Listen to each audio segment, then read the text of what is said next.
goal of this activity is to work the back of the legs.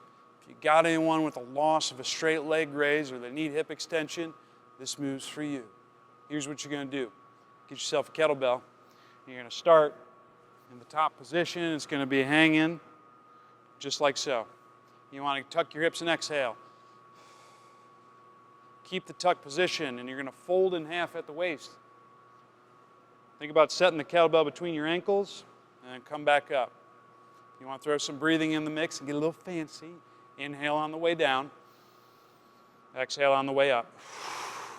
And if you get it right, you'll feel a good hamstring stretch and the glutes working.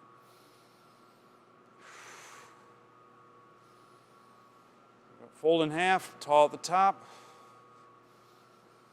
Fold in half, tall at the top. That's how it's done.